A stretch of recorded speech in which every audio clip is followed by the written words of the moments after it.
Bonjour à tous, bienvenue sur Zone Fanatique, le podcast 100% fan et 100% nati.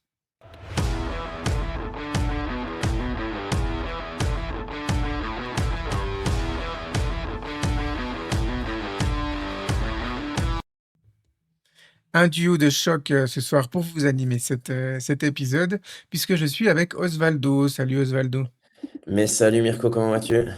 Bah écoute, j'ai connu des jours un peu meilleurs. Alors, je crois que c'est pas tellement la déconvenue de l'élimination, les éliminations cruelles quand t'es suisse, tu prends l'habitude, que ce soit au foot ou au hockey. Mais c'est plutôt l'horaire un peu inhabituel de ce match. J'avoue que se prendre une défaite mortifiante à quoi, 5 heures du mat, 5 heures et quelques du mat, c'est assez inhabituel. Donc voilà, un petit peu décalqué, comme on dit dans le langage. Et toi? Ouais, bah moi, j'ai effectivement un peu décalqué maintenant. Si tu me laisses un peu 30 secondes de poésie tout à l'heure, je vais quand même revenir un peu sur ça parce que justement, l'horaire improbable du match m'a fait vivre, je pense, une expérience que je ne revivrai plus jamais de ma vie. Mais on aura le temps d'en reparler. Mais moi, franchement, je trouve, moi qui ai beaucoup renié ces horaires tardifs et qui ai quand même respecté mes horaires de sommeil durant la semaine. Je me suis rarement mangé des matchs durant cette Coupe du Monde le mardi ou le mercredi à 3 heures du matin. Là, on était en plein week-end, c'était un quart de finale et sincèrement, on vit une expérience. Enfin, moi, j'ai vécu une expérience que je vivrai plus, je revivrai plus jamais de ma vie du point de vue du contexte, qui était quand même particulier vu l'horaire. Effectivement, alors on va se mettre au boulot directement, hein, si tu veux bien, Osvaldo, puisqu'on Ouais. a 4 quarts de finale à vous débriefer, mais bien évidemment, on va commencer par celui de la Suisse dans la zone rouge.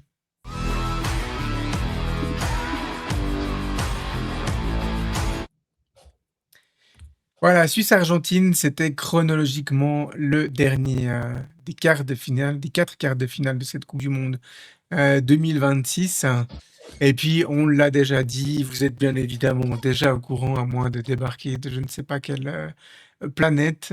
C'est une élimination très cruelle pour l'équipe de Suisse qui s'est inclinée donc 3-1 contre l'Argentine après prolongation.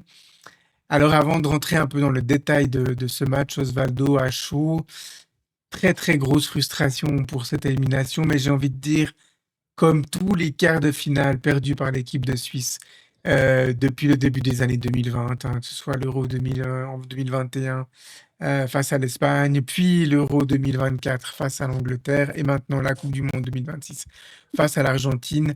Un scénario de match vraiment triste pour les hommes de Murat Yakin.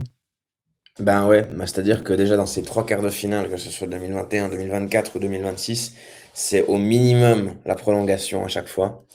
On a vécu deux fois les tirs au but à l'Euro. Là, ça s'est terminé à la fin des prolongations avec cette élimination sur le score de 3-1 qui peut laisser des regrets. Maintenant, on va le développer dans l'épisode, mais je pense que la Suisse a de quoi être fière à la fois de son parcours et à la fois a le droit de se regarder aussi dans les yeux vis-à-vis des petites erreurs qui ont pu lui coûter cette élimination et qui vont malheureusement au-delà des éléments que nous, équipe, ne maîtrisons pas.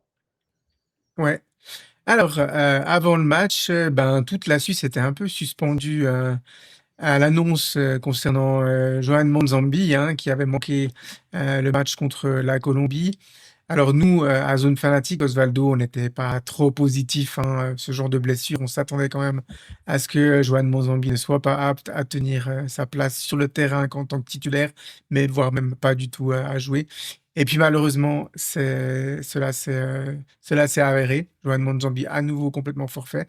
Et puis il y avait aussi une interrogation aussi sur Ruben Vargas. Et là, Ruben Vargas, ben, à nouveau pas titulaire, mais sur le banc des remplaçants, ce qui a de nouveau forcé le sélectionneur Murat Yakin à improviser un peu. Il semblait avoir trouvé un 11 titulaire, mais là, il a de nouveau dû improviser un peu, Osvaldo. Oui, effectivement. Et quelque part, moi, je le disais avant le match à mes potes et collègues, c'est vrai que quand on connaît les difficultés qu'a connues l'Argentine, quand on sait les difficultés qu'a connues l'Argentine dans ses précédents matchs à élimination directe, et notamment contre l'Égypte, hein, où les transitions rapides des Égyptiens les avaient assez souvent crucifiés, moi, j'avais dit quand même que face à une telle équipe, la présence ou non de Manzambi changeait quand même pas mal la donne parce que c'est le joueur, finalement, l'un des joueurs qui est le plus capable de démarrer ces ruptures qui permettent à la fois à l'équipe de respirer lorsque l'Argentine possède le ballon et le confisque dans notre propre camp, et à la fois de profiter aussi des faiblesses d'une défense qui finalement, contre ces ruptures rapides, a de la peine à s'y opposer. Donc moi, j'étais quand même assez pessimiste avant le match de me dire, bah, effectivement, la confirmation est telle que Manzambi ne jouera pas, Vargas non plus, et que des joueurs de couloir de cette qualité contre une équipe qui allait te dominer, enfin, je m'imaginais qu'on allait être dominé, c'est quand même une perte importante au départ du match. Oui, c'est une perte importante, additionnée à celle de Ruben Vargas, hein, qui avait été, sans faire offense à Dan Doy, mais avant les matchs d'élimination directe, le meilleur ailier suisse, hein, tout simplement. C'est lui qui avait amené le plus de danger. Donc voilà, Yakin choisit d'aligner à nouveau Fabian Rieder et Djibril Sow, on va dire dans la partie un peu plus offensive et créative du milieu de terrain. Sinon, c'est une composition sans surprise. Il y avait peut-être une hésitation, hein, sur la titularisation ou non de Denis Zakaria, mais je crois qu'il a été tellement énorme contre la Colombie que Murat Yakin ne pouvait pas faire autrement que de le titulariser à ce poste-là. Et puis, une bonne entrée en matière, hein, de la Suisse sur les 10 premières minutes. Ils sont bien placés, ils récupèrent les ballons et ils sont les premiers à se montrer dangereuses. Et puis, c'est presque contre le cours du jeu, hein, sur une phase arrêtée, que les Argentins trouvent l'ouverture du score, Osvaldo. Oui, oui, oui, ben, on avait réalisé 10 bonnes premières minutes. Et puis voilà, quand on dit qu'il faut maîtriser le maximum de choses qui sont maîtrisables, quand on dit qu'il faut être attentif, que chaque détail compte dans ce genre de match, ben moi, en revoyant le ralenti, sincèrement, le ralenti est un peu cruel pour Djibril Sow, parce que pour le coup, le marquage sur McAllister, sur ce coup de tête, à la réception de ce centre de Messi est quand même relativement large. Et comme ils l'ont dit dans le commentaire à la RTS, tu ne peux pas laisser justement face à une telle équipe ce type d'espace-là au premier poteau pour un joueur qui conclut la tête. Donc malheureusement, après 10 bonnes premières minutes, parce qu'on était bien rentré dans le match, une première erreur qui malheureusement enfin, voilà, quoi, nous complique la tâche inévitablement, quoi. C'est Oui. c'est- c'est malheureusement dans ces matchs-là, les droits à l'erreur est réduit.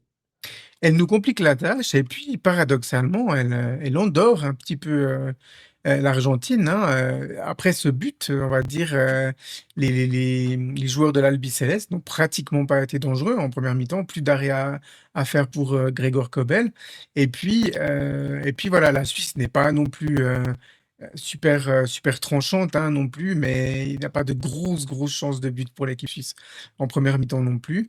Un jeu qui se passe essentiellement sur le milieu de terrain et devant l'absence de grosses occasions, on peut parler d'un fait de jeu qui aura son importance, hein. C'est le premier carton jaune pris par Breel Embolo pour une faute offensive, on va dire ça, on dirait ça comme ça au basket. C'est-à-dire que voilà, il a le ballon et puis il fait faute sur le joueur argentin. Mais ça nous permet, voilà, d'ouvrir un petit peu le chapitre Breel Embolo. Alors on va pas l'accuser, le blâmer, hein, Osvaldo. Je pense que ça sert à rien, il va assez le faire tout seul. Mais un Breel Embolo extrêmement nerveux et extrêmement frustré sur ce match contre l'Argentine. Mais je pense, tu vas me dire ce que toi t'en penses, Osvaldo, mais c'est une frustration pour Breel Embolo qui a commencé dès le coup d'envoi du match précédent contre la Colombie. Il avait été extrêmement frustré par la perte centrale colombienne, hein, avec un jeu très rugueux sur lui, très peu de fautes sifflées en sa faveur, malgré quelques situations où voilà. Et puis là, un début de match de la même manière, hein, Romero et Martinez s'en sont donnés à cœur joie sur lui, toujours à la limite de la régularité. Mais on a senti un Breel Embolo avec une frustration qui allait crescendo sur ce match déjà en première mi-temps. Et oui, et malheureusement, je veux dire, quand tu rentres déjà frustré, alors que tu sais qu'en face de toi, tu vas pas avoir des enfants de cœur, parce qu'encore une fois, cette équipe d'Argentine, profite, hein, du fait qu'aujourd'hui elle vexe et elle frustre beaucoup d'équipes pour en jouer, forcément, hein. Quand tu sais que tu arrives à atteindre psychologiquement ton adversaire et créer quelque part un complexe ou une espèce d'esprit défaitiste avant même que le match commence. Si tu es malin, tu t'en sers et c'est vrai que Brelem Bolo a été l'un des joueurs pour lequel la frustration a été la plus flagrante tout au long du match et c'est clair que quand tu dois garder tes nerfs, face à des joueurs comme Paredes, comme De Paul, comme Messi quand il sort de son cadre, joueur de légende et puis qui se met avec ses potes à provoquer, et ben, c'est clair que tu es vulnérable et c'est clair que tu es à la merci d'une erreur qu'il a fini par commettre, qui nous a coûté cher. Ouais, on va y venir après sur cette, 2e erreur. Première mi-temps, en fait, voilà, l'Argentine s'est un petit peu, reposée sur ses lauriers avec cette ouverture elle pensait peut-être même elle pas, voir aussi précoce, hein, dans le match. C'était le scénario parfait pour eux d'ouvrir le score, tout de suite et puis la Suisse, même si elle a eu un petit ascendant en termes de possession, en termes de momentum du match, mais il a manqué un petit peu de mouvement offensif et surtout de justesse technique pour parvenir à se créer des occasions. Ouais, ouais, c'est clair que de ce point de vue-là, la première mi-temps est assez en dessous. On peut être un peu frustré de justement de l'approche du match. Maintenant, c'est clair que comme je l'ai dit avant, sans tes 2 armes offensives, principales, c'est compliqué. Mais c'est vrai que ça a eu comme effet qu'on a un petit peu peut-être trop respecté cette équipe d'Argentine en première mi-temps et que finalement on a véritablement démarré notre match qu'à partir de la 45e, en tout cas du point de vue offensif. Oui, pas de changement, humain, à la mi-temps. Il y avait pas de raison, hein. La Suisse ne fait pas un mauvais match, tout comme l'Argentine. Mais par contre, un changement dans l'état d'esprit et puis plus de justesse, technique. Alors, c'était pas flagrant dans les 5 premières minutes de la deuxième mi-temps, mais on va dire à partir de la, même 5-10 premières minutes, mais à partir de la 55e, on sent, hein, une Suisse, beaucoup plus tranchante offensivement. L'Argentine reste sur son cap, tente de gérer son avantage, mais la Suisse, Osvaldo, elle commence à gagner, des duels à mi-terrain, elle commence à trouver des passes entre, les lignes, elle commence à trouver des positions intéressantes et c'est sans surprise qu'elle trouve le chemin des filets à la 67e minute. Ouais, avec l'un des meilleurs joueurs sur le terrain, Endoi, qui finalement, de ce point de vue-là, lui a fait son match, hein, hier. Ce matin, je trouve que on parle vraiment là pour le coup, il a apporté tout ce qu'il pouvait apporter dans un domaine où forcément, bah, il nous manquait des joueurs importants. Et moi, il m'a beaucoup plu, au-delà de son but. Et c'est vrai qu'il peut partir en profondeur sur ce service et puis aller battre Dibu Martinez sur cette frappe enroulée deuxième poteau, qui à ce moment-là, finalement, nous fait dire qu'on va peut-être passer le cap parce qu'on l'a dit, l'Argentine, elle nous donnait plus l'impression d'être restée au vestiaire psychologiquement. Oui, effectivement, hein, ils se sont un peu, reposés en se disant: «Les Suisses n'y arrivent pas, on va gérer notre avantage», mais il y avait plus de répondants, il y avait plus de mordants en deuxième mi-temps. Et voilà, à ce moment-là, les joueurs et tout le pays se mettent à croire en l'exploit qui est vraiment, à portée. Alors, on n'a aucun doute sur le fait que l'Argentine allait hausser son niveau de jeu. Il n'allait pas se contenter de ce résultat, de 1 partout. Mais voilà, il y a un fait de jeu qui arrive 5 minutes après, juste après la pause, ou juste avant la pause boisson. J'ai un doute maintenant. Tu parles Heu, donc de l'expulsion? oui, on parle du deuxième Ouais, carton jaune de Brelem Bolo. ouais, alors le minutage, bon ça peut normalement ça peut se vérifier assez rapidement, mais je pense Ouais, que 72e, c'est dans ces eaux-là, hein, c'est ouais, ouais, bah, c'est un peu après puisque normalement la moitié de la deuxième mi-temps est à la 67e, donc c'est un peu ouais, après, mais ouais, c'est effectivement, ça, c'est après le but, en fait et là, sur le direct, un fait de jeu, une faute de Paredes, un premier avertissement donné à l'Argentine, et on se dit: «Osvaldo, ah bah, c'est bien, l'arbitre commence à tenir un peu le match, commence à sanctionner les fautes, aussi sud-américaines» et là, patatras, tout d'un coup, on apprend la VAR intervient. Mistakenly, person, je sais plus ce que c'est, booked, je crois, c'est avertissement donné à la mauvaise personne Et là, avec l'aide de David Lemos et de Léon Arthur, mais nous-mêmes, on comprend ce qui est en train de se passer là. Bah oui, on a compris, je veux dire, quand on voit la scène au ralenti, on a compris ce qui va se passer dans les secondes qui suivent. Alors c'est vrai que il y a maintenant, c'est le gros débat hein, depuis la fin de ce match.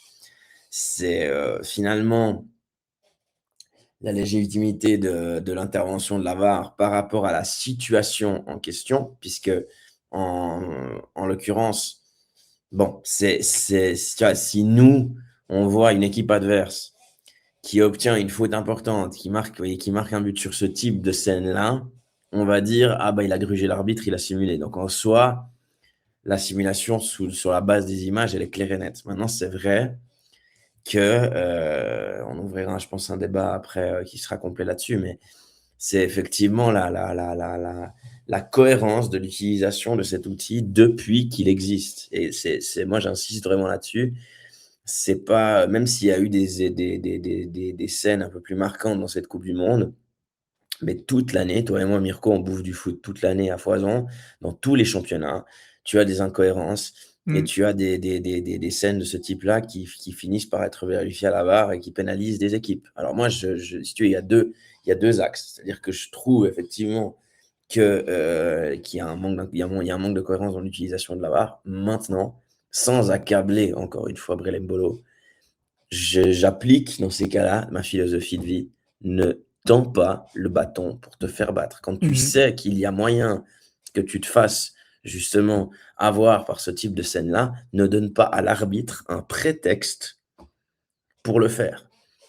Et Ouais. de ce point de vue-là, c'est spontané. C'est pas, Mbolo n'est pas un simulateur. C'est pas quelqu'un qui est connu pour faire ça.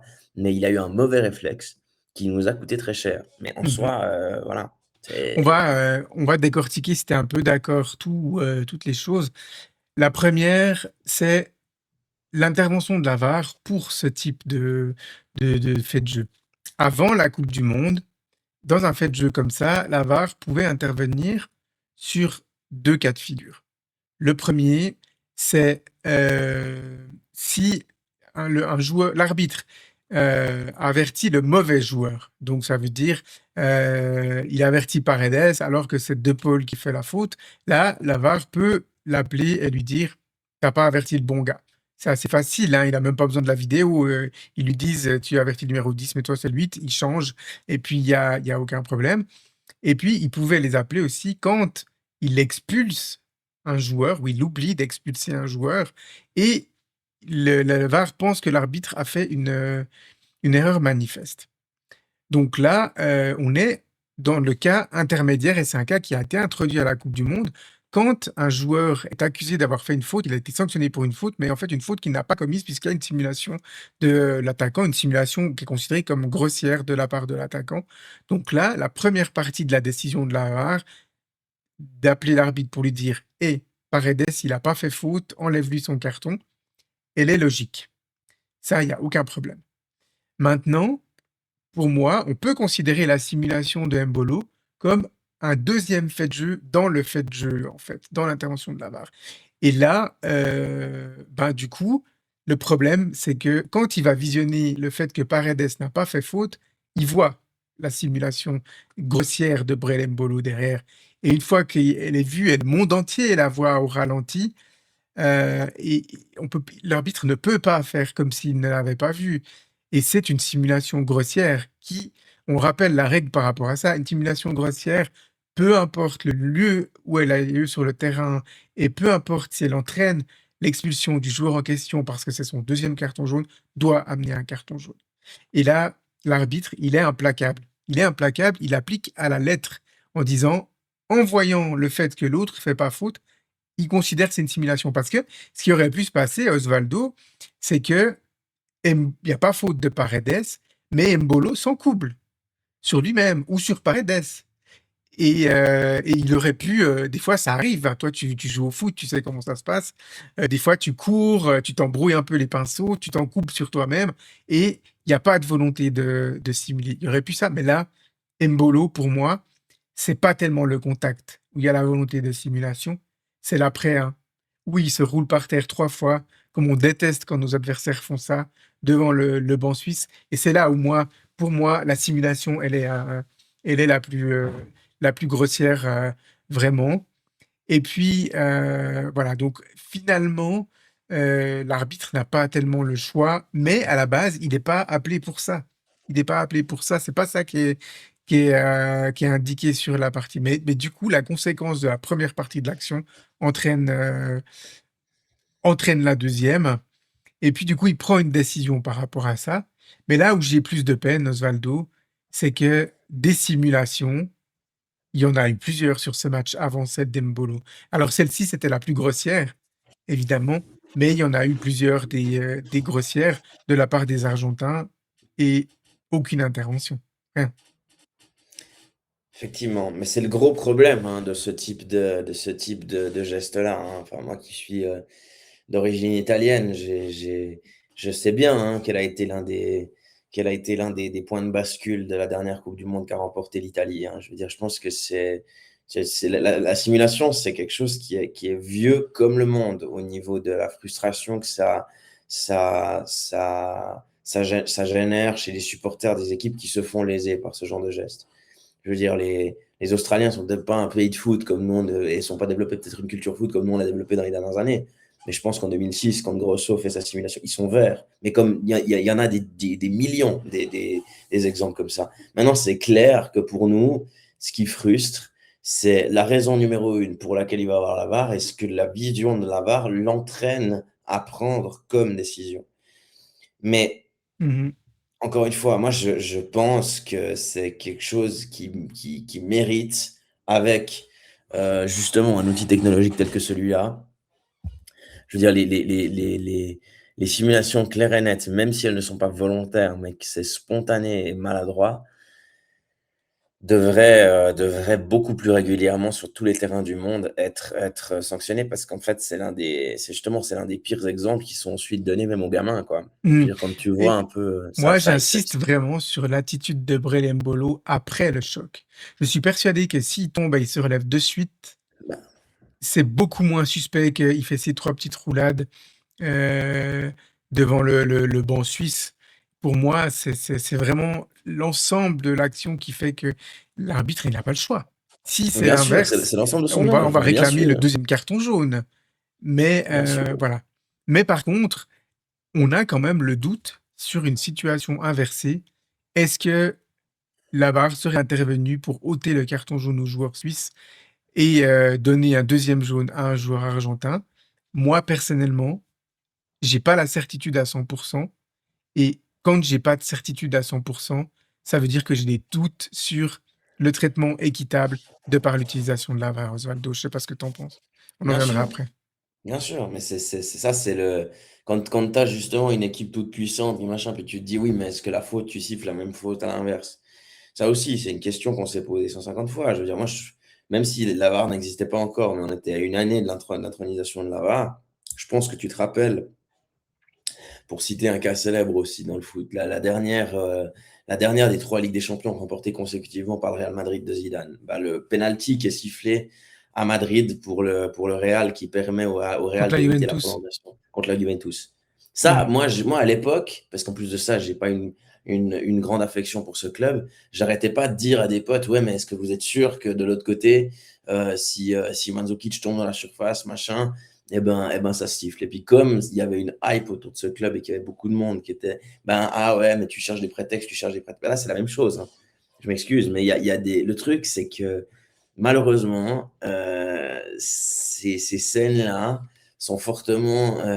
peuvent fortement se retrouver à être interprétées en fonction de notre émotion et de notre orientation sportive, en fonction de l'équipe qu'on soutient, et que ça tronque enfin, ça tronque une bonne partie de l'analyse. Mhm. Moi, encore une fois, c'est cruel, c'est sale de perdre un match dans ces conditions et puis de se retrouver à 10 dans ces conditions.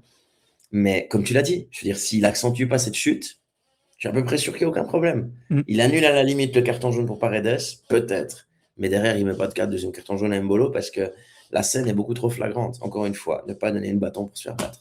Très clairement. Et pour moi, je sais pas la communication qu'ont eu Murat Yakin et David Ekala, son assistant, avec Brelem Bolo à la mi-temps, ou lors de la pause hydratation de la deuxième mi-temps. Mais on est toujours plus intelligent après, hein, Osvaldo. Mais pour moi, Mbolo, à la mi-temps ou au maximum à la pause fraîcheur après la réduction de score de Dan Doy, il doit sortir. Il Après doit sortir. l'égalisation. On sent, après l'égalisation, ouais, pardon. On sent que il est trop nerveux et puis il a déjà pris le jaune et on sent qu'il voilà, il y a la glissade est possible et malheureusement, bah, les Argentins, c'est des pros pour ça. Ils savent aller taper le joueur qui ça fait mal et aller le provoquer et aller ci et aller ça. Je veux dire, hier, ils ont vu par exemple que Xhaka, il était dans son match. Il n'a pas répondu aux provocations. Il a été vraiment parfait de ce point de vue-là. Ils sont pas allés le chercher, les Argentins. Ils sont pas allés chercher Xhaka. Il n'y avait pas de raison d'aller le chercher. Il n'était pas proche de dégoupiller. Et Mbolo, c'était une bombe à retardement sur ce match. Et puis, bah, évidemment, quand tu peux focaliser sur un seul joueur, c'est encore plus simple pour eux. Surtout quand le mec qui le marque un peu à mi-terrain, c'est Leandro Paredes, hein. Je veux dire, c'est pas son premier fait d'armes à ce niveau-là. Donc, ils ont ciblé la bonne personne, les Argentins. Et puis voilà. Et le regret est encore plus grand parce que, honnêtement, jusqu'à la fin du temps additionnel de la deuxième période, il y a une action avec un espèce de reprise un peu spectaculaire de je sais plus qui, Lautaro Martinez, je crois, et puis un très bel arrêt de Kobel, mais c'est pas ouais, c'est pas Morgerten le but de la Suisse. Les Argentins, ils poussent pas comme ils avaient poussé contre l'Égypte et puis contre le Cap-Vert aussi, hein. Ils sont pas dans un grand jour, l'Argentine. C'est clair et net. Et puis voilà, l'équipe tient jusqu'aux prolongations un partout.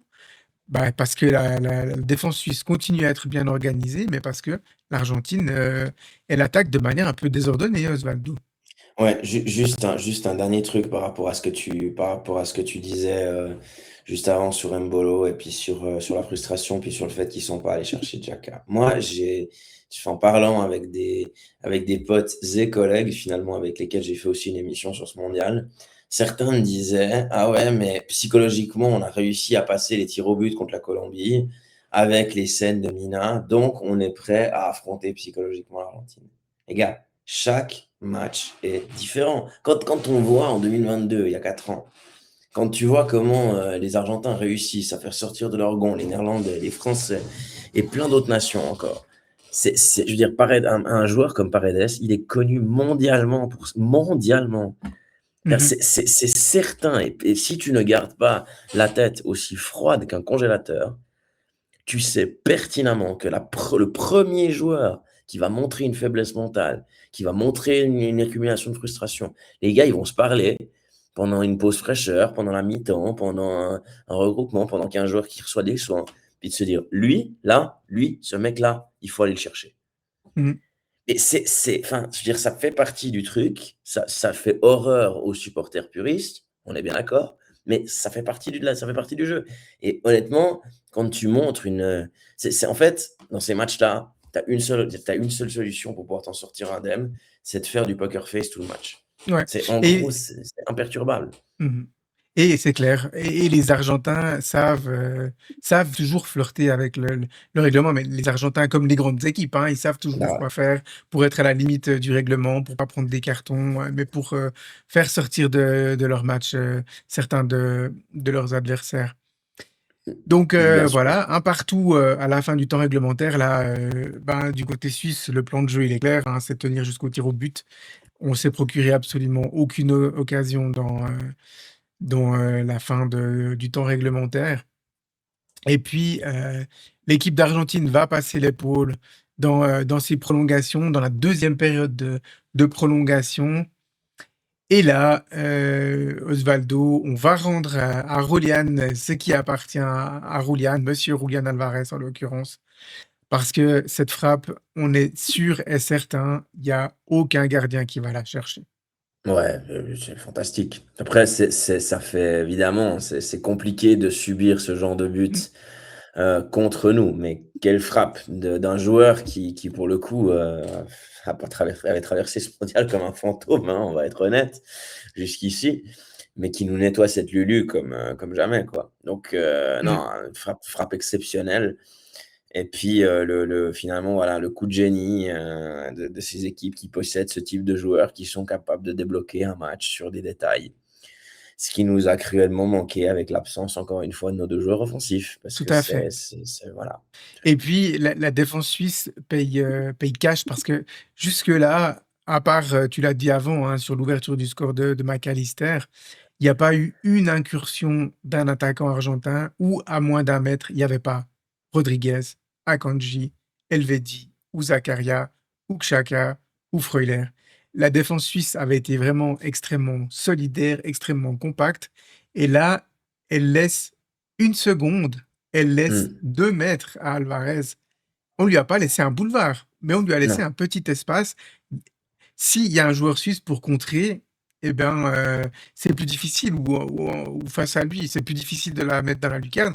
Mais voilà, il a une petite ouverture, que ce soit dans la zone ou par rapport au temps qu'il a à disposition pour armer sa frappe. Et voilà, c'est la différence entre un très bon joueur de foot et un joueur de classe mondiale. C'est qu'il n'a pas besoin de 3 secondes et de 10 mètres. Il a besoin de 1 seconde et de 1,50 m, 2 mètres. Une petite erreur de défense. Si on fait ça contre le Qatar, eh bien, ouais, aucun souci. Je pense que le joueur ne la met pas dans la lucarne comme ça. Mais voilà, en face, c'est un joueur d'une grande classe.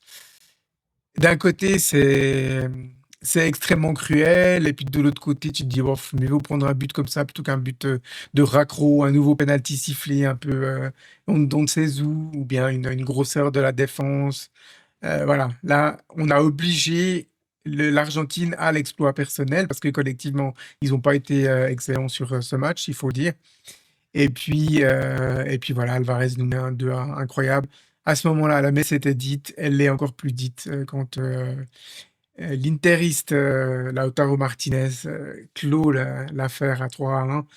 Un but, voilà, beaucoup trop, qui donne une allure au score trop sévère. Je pense qu'il n'y avait pas 2 buts d'écart entre l'Argentine et la Suisse sur ce match à Kansas City. Mais voilà, la conclusion, Osvaldo, c'est que ben, quand on perd son sang-froid, ça a des conséquences pour toute l'équipe. Et puis que voilà, d'un point de vue qualité individuelle pour faire la différence sur un match, eh bien, la plupart de ces grandes équipes ont un peu d'avance par rapport à la Suisse. La Suisse qui est un énorme collectif, hein, franchement, beaucoup de solidarité dans cette équipe, une bonne entente aussi offensive quand ça tourne bien. Mais on n'a pas des Julian Alvarez pour débloquer tout comme ça un match, ou alors très peu souvent, parce que bon, la frappe de Vargas contre l'Italie, elle n'est pas moins moche hein, à Ouais, l'Euro à 2024. l'Euro 2024, ouais, ouais. Mais, mais C'est voilà, ça. on a quand même moins souvent des joueurs qui font la différence. Et puis, comme face au Cap-Vert, comme face à l'Égypte, l'Argentine passe au forceps grâce à ses individualités, en dominant un bloc solidaire, mais pas tout le match, quoi. Bah, c'est ça. T'as tout dit. Sauf que Moi, contrairement aux Égyptiens et aux Cap-Verdiens, on a fini à 10 pendant une demi-heure. ouais. Moi, je Ouais, pendant pense 20 que 20 minutes. je pense que justement, ça resitue le contexte. C'est-à-dire que on a effectivement réussi à passer, à faire 3 quarts de finale, finalement, dans notre histoire récente. Maintenant, si tu prends les matchs à élimination directe contre les références du football mondial, finalement, le seul match où tu as eu une de ces nations majeures du football mondial qui nous a rendu une opposition digne de ce nom et où on est passé, c'était la France. Parce que justement, tu parlais de ce match contre l'Italie il y a 2 ans. Moi, je sais pas, encore une fois, c'est pas pour dénigrer, mais j'ai même eu des Suisses qui me l'ont dit aussi.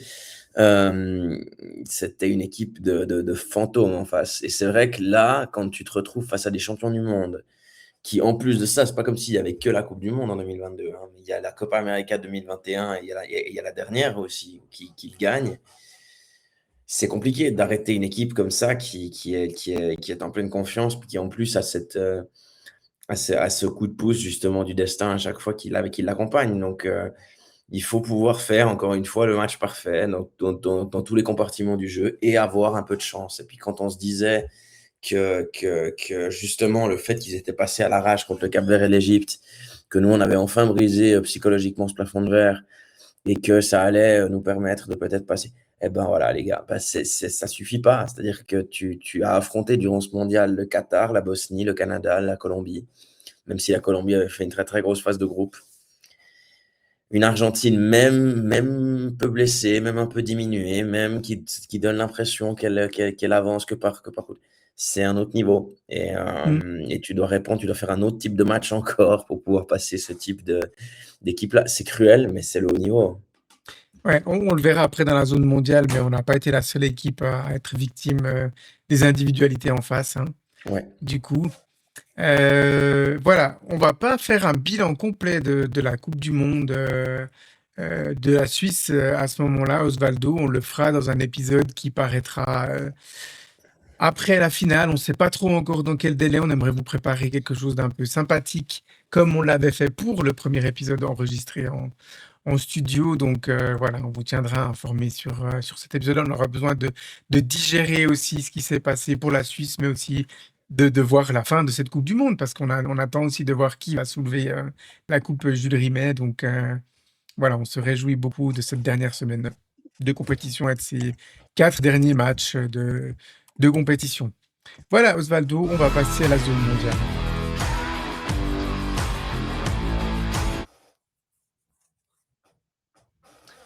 Voilà, on va décortiquer peut-être un peu moins en détail, mais quand même les 3 autres quarts de finale, à commencer par le France-Maroc. Alors, si on devait résumer ce match, Osvaldo, une équipe de France impériale a rendu une équipe du Maroc totalement inoffensive, alors que, en fait, le Maroc, c'est une bonne équipe.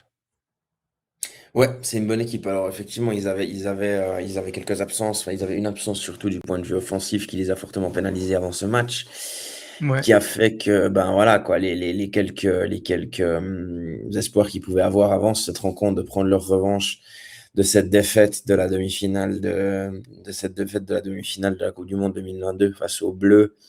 Ben voilà, les espoirs se sont fortement réduits de ce point de vue-là. Mais une équipe de France qui avance avec sérénité, qui pour moi aura son plus gros test de la Coupe du Monde en demi-finale, mais qui jusqu'ici démontre une sérénité à toute épreuve. Donc, je pense que ça va ouais. être une autre paire de manches contre l'Espagne. Alors, du coup, ben, Bounou, enfin, il faut l'appeler Bono apparemment, hein, du coup, le gardien marocain. On ne sait jamais si c'est Bounou ou Bono, mais apparemment, il se fait appeler Bono. Il a retardé l'échéance hein, en arrêtant un penalty pas très bien tiré de Kylian Mbappé en première mi-temps. Mais l'attaquant français a répondu en deuxième mi-temps, inscrivant le premier but. Et puis Ousmane Dembélé a classé l'affaire, hein, même s'il restait encore du temps à jouer, mais 2-0 pour la France. Ouais, Osvaldo, il y avait une classe d'écart tout simplement entre la France et le Maroc. Je pense que les Marocains ont eu beaucoup moins de regrets que nous, les Suisses, au sortir de cette élimination.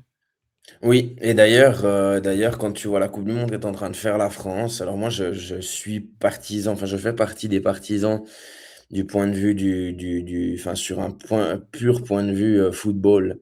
Je fais partie des personnes qui auraient sincèrement milité pour un départ de Didier Deschamps un peu plus précoce pour laisser sa place à Zinedine Zidane, tout simplement pour l'envie de finalement voir autre chose, parce qu'on avait un peu l'impression que l'équipe de France tournait en rond dans son style de jeu. Maintenant, on va pas se leurrer, comme on a rendu à Roulian ce qui était à Roulian, on va aussi rendre à Dédé ce qui appartient à Dédé, c'est-à-dire que je veux dire, on sait qu'on c'est pas officiel, mais on sait pertinemment qu'il va prendre sa place après la Coupe du Monde et quel que soit le résultat de cette Coupe du Monde, ça va être très très dur de faire aussi bien dans les résultats bruts que Didier Deschamps. On peut dire plein de choses sur ses 14 ans, mais voilà, je veux dire, c'est la troisième Ben, demi-finale ouais. d'affilée, hein. Je veux dire, Ben, c'est ça. Et en fait, l'équipe de France, elle rate objectivement que son Euro 2020 en 2021 en étant éliminée contre nous en huitième de finale.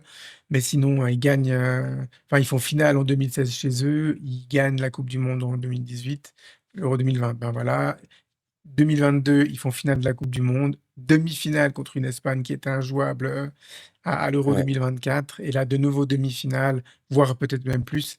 Un bilan vraiment tout à fait remarquable.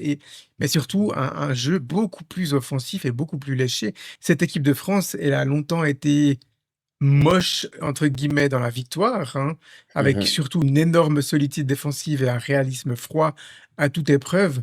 Là, Ouais. sur cette compétition, c'est une machine, c'est un rouleau compresseur. Il garde cette solidité défensive tout en étant offensivement juste impressionnant. Ce quatuor qui est, on va dire, un trio plus un joueur un peu libre, hein, c'était le trio Dembélé, Olysée, Mbappé, soit avec Barcola, soit avec Désiré Doué. C'est ce qui se fait de mieux. Et quand on y pense, eh bien, ben voilà, Barcola ou Désiré Doué sont pas forcément titulaires avec son énorme. On a Hugo Ekitike, pardon, qui n'est pas là parce qu'il est blessé. C'est un potentiel offensif de fou, cette équipe de France. Je pense que même l'équipe B, elle va en demi-finale, Ouais. tellement ils ont un vivier tellement important. Mais ce vivier offensif, ils l'exploitent à merveille. Et puis, on se réjouit de voir la suite pour l'équipe de France. Alors, la suite, eh bien, Juste, on a dû juste une chose attendre. encore. Juste une chose, parce Oui, que vas-y. tu parles de jeu. Alors, justement, c'est là qu'il faut dissocier. C'est-à-dire que pour moi, effectivement, on peut dire qu'au niveau résultat pur, si on fait le bilan de l'équipe de France de Didier Deschamps, elle ne rate que l'Euro 2021. Maintenant, justement, je pense que si Didier Deschamps a décidé durant cette dernière Coupe du Monde de lâcher un peu plus les chevaux du point de vue du jeu, c'est précisément parce que la principale critique qui lui a été faite en 2024, c'est le jeu et c'est le fond de jeu. C'est-à-dire que quand ils sortent contre l'Espagne, mais le premier but marqué dans le jeu par un joueur français de 7 euros, il est intervenu en demi-finale. Mm, Et ça avait beaucoup avancé à coup de penalty et à coup d'autogol. Et ça, c'est vraiment quelque chose, pour le coup, qu'on n'a absolument pas revu cette année non. et qui change aussi l'approche, nous, de spectateurs qu'on a à voir jouer cette équipe de France, parce que forcément, tu as plus envie de te mettre devant la télé à la voir jouer. Mais c'était la seule précision que je souhaitais apporter à ce que tu avais dit. Ouais, Voilà. tout à fait. On a dû attendre 24 heures pour connaître son adversaire et tu l'as dit, on aura une affiche royale en demi-finale avec les deux équipes qui étaient attendues du côté du tableau qui répondent présentes, à savoir l'Espagne qui s'est qualifiée au détriment d'une surprenante Belgique, hein, quand même surprenante dans le bon sens du terme. On n'attendait pas aussi bien l'équipe belge. Et puis, bah, un peu comme la Suisse, hein, l'équipe de Belgique qui a dû faire avec les obstacles, hein, sur ce match. Alors pour nous, c'était un carton rouge, mais pour eux, c'était la blessure de Thibaut Courtois qui a fait basculer le match. Mais franchement, les Belges se sont très bien défendus et ont montré la voie, Osvaldo, de comment perforer enfin cette muraille espagnole qui n'avait jusqu'à ce match pris aucun but. Ouais, c'est la meilleure prestation d'assez loin des Belges dans ce tournoi, parce que c'est vrai que moi, dans l'absolu, si on doit parler de leur Coupe du Monde de manière plus générale, c'est vrai qu'on sent quand même qu'une partie de cette génération qui dorée, que nous a offert la Belgique pendant quelques années, arrive vraiment, vraiment à la fin et en fin de course. Maintenant, c'est sûr que la blessure de Courtois a été finalement ce qui les a condamnés dans ce match, parce que le deuxième gardien est rentré, mais il est évidemment pas à la hauteur de son numéro un. Et puis c'est vrai que ça a un peu ça a un peu beaucoup tronqué la fin de rencontre, ce qui peut laisser un goût assez amer aux Belges pour la manière dont ils Ouais. concluent ce mondial. Maintenant, dans l'absolu, moi, franchement, c'est une équipe qui aurait pu, sincèrement, se faire éliminer avant, sur la base de l'ensemble des prestations qu'elle a livrées pendant cette Coupe du Monde. Parce qu'elle a eu aussi, je veux dire, moi, j'ai vu des matchs de poule, et sincèrement, j'ai pas du tout été emballé par le jeu. Ouais, les deux premiers, c'était cata. C'était une catastrophe. Ils se sont réveillés au troisième match en écrasant la Voilà. Nouvelle-Zélande. Mais Et puis, jusque-là, c'était cata. Alors, Thibaut Courtois, il faut aussi être juste, hein. Il a commis lui-même, hein, une erreur de bras sur le premier but. C'est quand même deux erreurs des deux gardiens belges qui amènent les deux buts espagnols. Un bon retour au score suite à une tête d'Eketela. Mais voilà, malheureusement, l'erreur du gardien remplaçant Lamens amène le deuxième but et c'est à nouveau Mikel Merino qui est à la conclusion, Osvaldo. Mikel Merino qui est en train de se faire une sacrée réputation de clutch player, hein. C'est sûr qu'il fait une entrée encore une fois fracassante l'autre soir et puis ça permet à l'Espagne de s'en sortir dans un match où je les ai plus sentis, hem, retomber dans le ronronnement qu'il y a pu y avoir par moment dans les matchs de poule. Alors certains vont dire, et je le dis aussi, que c'est une équipe qui a une vertu de patience qui est supérieure à la moyenne dans ce mondial.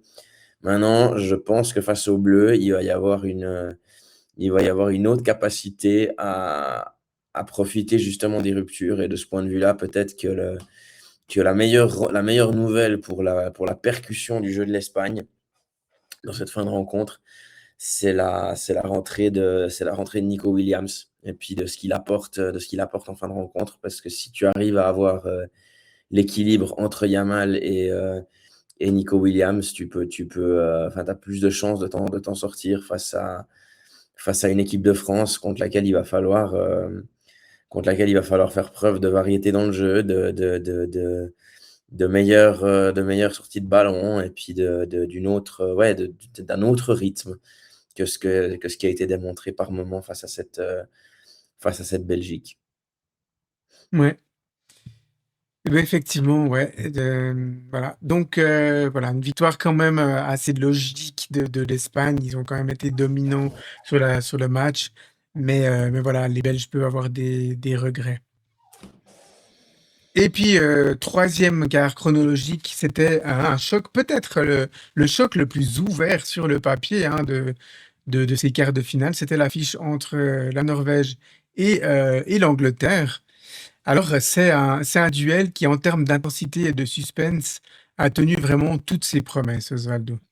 Oui, oui, avec 2 équipes qui avaient des arguments à faire valoir pour nous faire passer une assez bonne soirée et puis qui finalement les ont démontrés au grand jour. C'est-à-dire on a eu du beau football, on a eu aussi des erreurs, finalement, des fautes de main des gardiens qui ont aussi amené à des buts. Et puis finalement, cette Angleterre qui s'en sort sur ce doublé de Jude Bellingham. Alors moi, j'ai pas vu, c'est vrai, le match contre le Mexique parce qu'il était tardif. On m'a dit que c'était la meilleure prestation du tournoi global de l'Angleterre. Mmh. Maintenant, voilà, je parle avec beaucoup de personnes qui suivent cette sélection. Certains me disent déjà, comme j'ai pu l'entendre avant la Suisse, ça va être dur de jouer contre le système argentin. Moi, je pense il faut cadrer aussi la chose dans le sens où cette équipe d'Angleterre, oui, est un peu plus sereine. Oui, c'est sorti de situations dans lesquelles enfin, desquelles elle ne se serait pas sortie peut-être dans les compétitions précédentes. Mais là, c'est un petit peu comme la Suisse face à l'Argentine. Il va y avoir un nivellement par le haut, contrairement à ce qu'on peut penser au niveau de l'adversité. Et que, voilà, quoi, je veux dire, Pickford reste un point d'interrogation dans cette sélection qui est un peu toujours là. C'est-à-dire que s'il relâche les ballons qu'il a pu relâcher, notamment contre la Norvège, ça peut encore se payer de manière beaucoup plus significative contre l'Argentine. Donc, ça passe pour les Anglais. Mais moi, enfin, avec les demi-finales aujourd'hui qu'on a à l'heure actuelle, j'ai plutôt tendance à voir le futur vainqueur de la Coupe du Monde dans le vainqueur de la demi-finale France-Espagne que dans le vainqueur de la On y viendra demi-finale. après dans la partie Ouais, pronostic. effectivement, Hem Angleterre-Argentine. Mais moi, personnellement, sur ce match, alors déjà, Jude Bellingham, tu as l'impression que c'est pas le même Jude Bellingham du Real Madrid. Lui, alors Complètement. vraiment, il renaît dans cette équipe d'Angleterre. Et puis, je pense que ça montre qu'il a aussi besoin d'avoir un système qui tourne un peu autour de lui, avec devant lui un renard des surfaces comme Harry Kane. Mais Harry Kane, c'est pas Kylian Mbappé, hein, au niveau du profil de numéro 9. Là où Kane, lui, il n'a pas besoin de toucher 150 ballons par match. Il a juste besoin d'être là où il faut quand il faut. Mais Mbappé, lui, attire beaucoup le jeu. Il vient beaucoup récupérer le ballon en arrière et il vient un peu dans la zone de Jude Bellingham. Mais quand il est seul dans sa zone, bah, il se régale, le joueur anglais, le prodige anglais. Et puis voilà, on va aussi saluer quelque part la belle prestation sur ce match, mais en général de cette Coupe du Monde, de l'équipe de Norvège. Alors c'est dommage pour le gardien Nyland qu'elle sorte sur une erreur de sa part. Il a fait un très gros tournoi. Mais moi, personnellement, j'ai beaucoup aimé cette équipe très solide, avec un jeu très vertical et puis une efficacité au possible. Alors, tu me diras qu'avec quand tu as dans tes rangs Martin Odegaard et Erling Haaland, ben c'est quand même plus facile, hein, mais voilà. On va dire que cette équipe de Norvège, c'était pas juste Haaland et Odegaard, c'était un vrai collectif, Osvaldo. Oui, oui, puis moi, je veux dire, j'ai quand même eu l'occasion de les voir jouer avant cette Coupe du Monde, puisque je les ai suivis, j'ai quand même suivi avec attention leur parcours qualificatif du fait qu'ils étaient dans la poule de l'Italie. Et c'est vrai que moi, ça me fait penser que justement, j'étais lors de la décision, enfin finalement, du match qui devait décider dans quel groupe de qualification l'Italie et l'Allemagne seraient respectivement reversés. Puisque c'était le vainqueur du groupe, enfin, c'est le défait, on va dire, du groupe le défait de ce quart de finale de Ligue des Nations irait affronter la Norvège. Et je l'avais dit dès le départ que je mettais une grosse importance sur ce match pour l'Italie pour essayer d'éviter cette équipe norvégienne. Ça pourrait paraître aujourd'hui fou, hein. Enfin, il y a 20 ans, ça aurait pu paraître fou comme discours, mais ça prouve encore une fois que cette équipe, il faut vraiment l'aborder avec des arguments très poussés. Et puis qu'il faut aussi par moment de la réussite pour s'en sortir contre eux, parce que mine de rien, ils dérangent. Après, moi, sur ce match, la seule interrogation que j'ai, c'est la sortie un peu prématurée d'Erling Haaland, justement, dans le sens où il me donnait pas l'impression personnellement de fatiguer. Et quelque part, c'est quand même une arme qui est enlevée au moment où les Norvégiens, enfin où les Anglais mènent 2-1. Et que il peut toujours, sur une dernière occasion de fin de match, il peut toujours être là, il peut toujours placer un coup de tête qui permet d'égaliser. Et enfin, personnellement, c'est le joueur, dans un cas où tu es mené au score d'un but, que je ne sortirai jamais. Mais je suis pas au courant de l'état physique et je me rendais pas compte peut-être de son état physique durant le match pour décider à la place du coach. Ça m'a juste surpris, c'est tout. Oui, ouais, effectivement, on peut s'attendre à ce que ce soit un joueur qui aille jusqu'au bout, à moins qu'il termine entièrement blessé, mais voilà, une fin un peu cruelle pour l'équipe de Norvège, mais comme l'équipe de Suisse, ils vont en sortir grandis et je pense qu'ils seront très dangereux sur les prochains tournois européens. Ils s'étaient pas qualifiés depuis très longtemps sur un gros tournoi, hein, y compris les Euros, l'équipe de Norvège, mais là, je pense qu'il faudra compter avec eux sur les 2, 3 prochains gros tournois européens ou mondiaux. Ils répondront présents et toutes les équipes enfin, ne les voudront pas dans leur phase de poule. Mais là, en même temps, avec leur performance, ils vont être tête de série, hein, je pense. Donc, Il y a moyen, mais c'est surtout à ouais. dire que cette équipe ne s'arrête pas à Haaland. Je veux dire, Non, Berg, clairement pas. Odegaard, c'est vraiment une équipe. Il y a des joueurs, il faut se les farcir, hein. Il faut se les Ouais, farcir sur un Sorloth, match entier. Schjelderup, Berg, très bon joueur. C'est vraiment très Défense solide, hein. solide. Enfin, c'était vraiment. Voilà, c'était une grosse prestation collective de l'équipe de Norvège, même si sur les stats, bah, c'est pratiquement que Haaland, mais en Mm, soi, voilà, ils apprennent à jouer collectivement avec les atouts de chacune de leurs individualités. Et bien puis sûr. Haaland, c'est un finisseur et il finit. Et puis voilà, on lui donne les ballons pour finir. Voilà, Osvaldo, on peut passer à la rubrique suivante.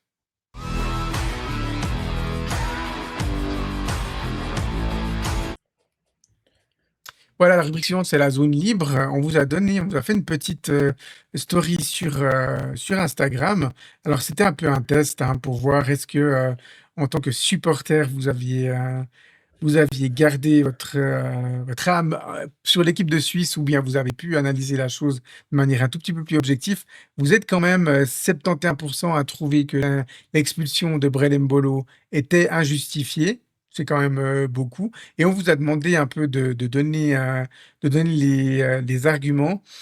Et puis, ce qui ressortait un petit peu de tout ça, c'est l'utilisation de la VAR qui n'est pas totalement égalitaire, Osvaldo, et c'est un petit peu ça qu'on voulait aborder dans la zone libre. On a maintenant plusieurs années de recul sur l'utilisation de la VAR, et tu le disais avant, on a l'impression qu'elle a créé au moins autant de problèmes qu'elle était en solutionner à la base. Ouais, ouais. Et ça c'est peut-être le plus gros reproche qu'on pourrait lui faire, c'est-à-dire qu'elle est quand même là à la base pour aider les arbitres à nettoyer le football, et puis qu'en fait, ben, c'est utilisé complètement à l'envers. Et moi, je pense que sincèrement, au-delà de la scène de hier soir, je veux dire, on commencerait fortement, fortement, fortement à nettoyer le foot en revenant à des règles plus basiques en ce qui concerne, il y a des règles qui marchaient très très bien avant qu'en ce qui concerne les points litigieux. Notamment, tu vois, si tu reviens à la règle de base qui était celle pour les fautes de main avant que la VAR n'était ce serait une des pistes, par exemple, parce que je pense que ça engendrerait beaucoup moins de frustration par rapport à ça. Et c'est vrai que ben, souvent, on se demande ce que font les gens qui sont dans le camion. Quand il y avait à l'époque des 5 arbitres en Ligue des Champions, je ne sais pas si tu te rappelles ce qu'on disait là-dessus, mais on se disait, bah, ces gars-là, ils font les plots à l'angle des 5 mètres, à l'angle des 16 mètres, ils prennent aucune décision. Et ben là, j'ai envie de te dire que avec pour un outil qui te permet de revoir plusieurs fois l'action au ralenti, etc., je dirais presque la même chose, quoi. Honnêtement, c'est frustrant de ce point de vue-là. C'est extrêmement frustrant parce qu'on a l'impression qu'on essaye de rendre de plus en plus claires les conditions d'intervention de la VAR. Parce que, en fait, moi, j'ai l'impression sur cette Coupe du Monde que quand la VAR intervient, elle prend la bonne décision. J'ai pas trop de soucis avec ça. Il n'y a pas eu, je trouve, trop de pénaltys donnés de manière abusive ou des situations un peu litigieuses ou des hors-jeux où le mec il a le petit doigt un petit peu plus loin que la fesse du dernier défenseur. Non, il y a eu beaucoup de situations qui ont été clarifiées par rapport à ça. Simplement, parfois, la VAR n'est pas utilisée dans une situation similaire et ça, on comprend pas. On comprend pas pourquoi la VAR n'intervient pas sur le coup donné à Messi par un joueur algérien, alors qu'elle intervient pour le même genre de coup donné par Balogun, un joueur de la Bosnie-Herzégovine. Et il y a d'autres exemples comme ça où voilà, il y a un but égyptien qui est annulé parce qu'il y a une faute 30 secondes avant le but. Et puis parfois, il y a des actions où il y a une faute aussi manifeste, mais on revient pas là-dessus. Donc, je pense que c'est un peu malheureusement, un problème que la VAR a créé, c'est il n'y a pas de justification sur le moment de pourquoi on n'intervient pas. Il n'y a pas de règlement clair. La VAR est censée intervenir pour dire à l'arbitre, il y a une erreur manifeste, mais parfois elle ne le fait pas et on ne comprend pas. Pour moi, l'action de Messi, on rappelle la décision sur le terrain, c'est rien du tout, ni faute, ni carton jaune, ni carton rouge. La condition de la VAR pour intervenir, c'est de dire il y a un oubli de carton rouge. Mais là, ils le font pas. Ils le font pas alors que Osvaldo, on l'a vu cette action, elle a tourné sur les réseaux. Si tu l'as pas vu en direct, il a essuyé sa semelle sur la cuisse de son adversaire. Pour moi, là, il y a carton rouge. C'est même pas à discuter. Tu parles donc de Et là, Balogun, la hein, VAR ne de rouge de bouge pas. Balogun. Hein. Tu parles de rouge de Balogun? Moi, je parlais de l'action de Messi. Ah, mais si, ouais, exactement. Pardon, oui, Messi, ouais. Enfin, je veux dire, tu nettoies tes crampons Bien sûr. sur le joueur adverse, c'est carton rouge, il n'y a pas à Ouais, discuter. ouais, ouais, clairement, clairement, clairement. Et du coup, là, la VAR ne fait pas. Je peux bien comprendre que l'arbitre sur le terrain ne peut pas tout voir, quoique des fois, voilà, on a l'impression qu'ils ne voient pas seulement ce qu'ils veulent. Mais là, la VAR doit revenir et doit dire il y a faute. Peu importe que ce soit Lionel Messi ou la reine d'Angleterre, il y a faute. Et puis c'est une faute, elle doit être sanctionnée. Et là, c'est un carton rouge qui aurait dû être donné à Lionel Messi. Et c'est un carton rouge qui aurait dû amener 2 matchs de suspension, comme le joueur anglais, qui a pris 2 matchs pour une action un peu aussi un peu similaire comme ça. Donc voilà. Alors après Balogun, on en a déjà parlé dans le dernier épisode. Lui, il a même pas eu de match de suspension au final. Mais mais du Ouais, coup, non. voilà, on a l'impression que ça, c'est censé fluidifier, c'est censé donner de l'équité dans ce sport. Et en fait, ça rajoute du doute, ça rajoute beaucoup d'injustice pour certaines équipes. L'équipe de Suisse, on a fait la meilleure expérience. Et ce qui reste actuellement pour les Suisses, c'est la frustration des incohérences arbitrales et pas aidé par la VAR dans ce sens-là. Et puis, Osvaldo, dans un contexte où la politique et l'argent prennent de plus en plus d'importance au sein de la FIFA, eh bien, il n'y a qu'un pas avant de dire que, voilà, on peut être amené à favoriser les équipes qui rapportent plus d'argent. On va dire ça comme ça. Mais c'est ça, mais nous, tu sais, on est un pays, on reste un pays riche et moi, je suis absolument persuadé, c'est mon moment un peu prank de l'épisode de ce soir. Je suis absolument persuadé que, que notre cher président de la Confédération va inviter, le président de la FIFA pour une fondue en plein milieu du désert du Nevada et puis lui proposer gentiment de rejouer le match contre l'Argentine. J'en suis absolument persuadé. Non, c'était mon petit moment blague du soir. Mais oui, effectivement, c'est un peu un contexte un peu compliqué, quoi. Ouais. Et ça enlève du charme à une compète de ce genre, parce que c'est vrai que, voilà, quoi, on regarde toujours les matchs avec autant de passion, mais je veux dire, c'est plus la même chose, hein. Moi, je me rends compte aussi que souvent les images sur les réseaux pendant ce mondial, on passait du mondial 2006, on s'est allé 20 ans du mondial 2006 cette année. C'est vrai qu'on est assez loin de cette ambiance-là quand même, hein. Quand tu Mmh. vois à quel point, enfin, l'important, mais ça, c'est en même temps, je veux dire, quand on a les réseaux sociaux qui ont une telle place dans notre société actuellement, c'est clair que c'est plus la même histoire, quoi. Donc, Mmh. forcément, il y a de la surinformation, il y a tout, et ça rebrasse un peu le Donc contexte. voilà, on espère que, les 3-4 derniers matchs, même si, la petite finale a moins d'impact, à ce niveau-là, mais que les demi-finales et la finale ne vont pas se jouer sur des décisions litigieuses de la VAR. Mais malheureusement, on a un peu peur, hein. On a un peu mal à notre football, on a un peu peur, on a quelques angoisses en amont de tout ça parce que ça prend de plus en plus de place finalement, hein, toutes ces histoires d'intervention de VAR et de décisions incohérentes, même au sein soit d'un match à l'autre ou alors au sein du même match. Voilà, Osvaldo, on peut gentiment arriver à la dernière rubrique de cet épisode.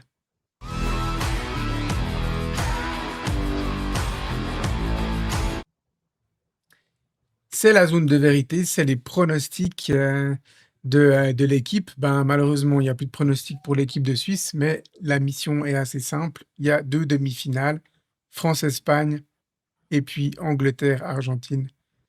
Alors, on va commencer par France-Espagne. Osvaldo, comment tu vois ce match? Qui va gagner? Donne-nous ton score. Alors, je pense que ce sera le plus gros écueil pour les deux équipes finalement, parce que ça a été. J'ai beaucoup entendu hein, dans les commentaires que j'ai reçus sur la Coupe du Monde que l'Espagne avait eu un parcours où il n'y avait pas eu beaucoup de gros, que l'Argentine avait eu un parcours où il n'y a pas eu beaucoup de gros. Moi, je pense que ça va être le plus gros écueil de cette Coupe du Monde pour les deux équipes, parce que la France aussi a démontré une grosse puissance offensive, mais finalement n'a jamais affronté un adversaire de la taille de l'Espagne, puisque même quand il devait y avoir un adversaire supérieur, style la Norvège, lors du troisième match de poule, la Norvège avait fait tourner. Maintenant, je reste sur mes convictions de début de compétition, c'est-à-dire que l'Espagne, pour moi, dégage une sérénité collective qui va lui permettre, à l'arrache, de passer la France et de remporter ce match sur le score de 2-1. Mmh. Mais c'est vraiment, parce que c'est une conviction de début de tournoi. Je me rends bien compte que la France a les arguments pour sortir également l'Espagne. Mais je pense qu'en plus, avec l'arrivée de Nico, mon pronostic, c'est 2-1 pour les Espagnols. Mmh. Pour moi, un match qui va se jouer, essentiellement, sur les côtés. Alors, est-ce que, Koundé et puis Digne, hein, qui part avec une longueur d'avance sur le côté gauche, vont arriver à bloquer, Yamal et puis, qui c'est qui joue en général côté, gauche espagnol?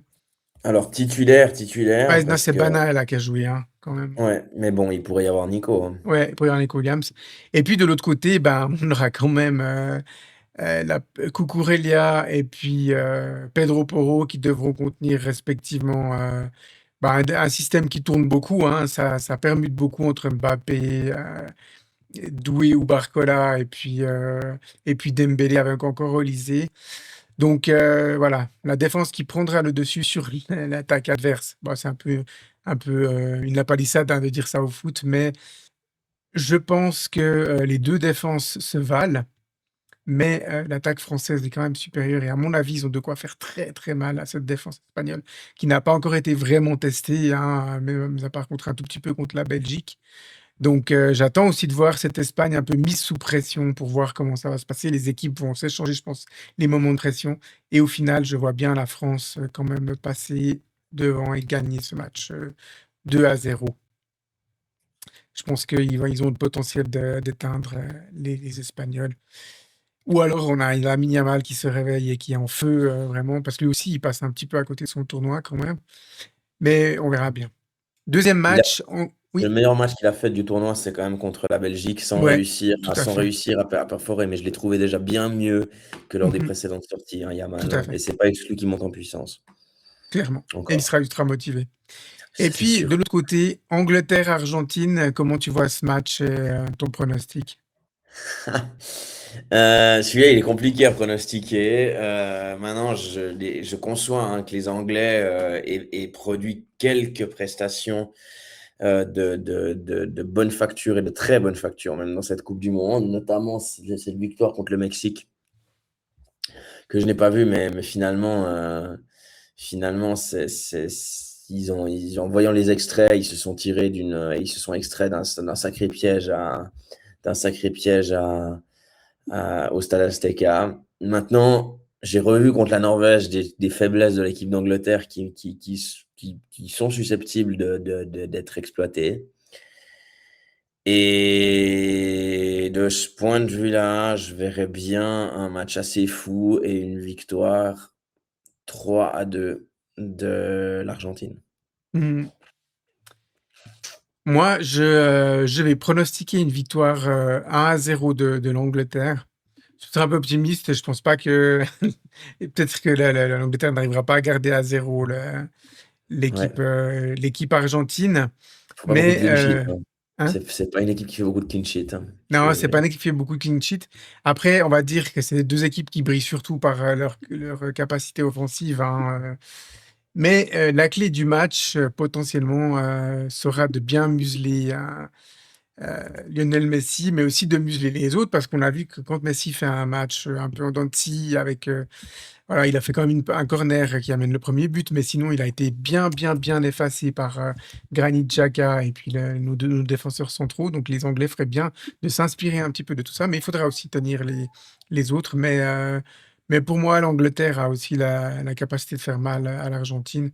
Donc voilà, allez, je dis plutôt 2-1 pour l'Angleterre, allez, pas 1-0, 2-1 comme pronostic. Mais donc, on fera notre émission de bilan après la Coupe du Monde.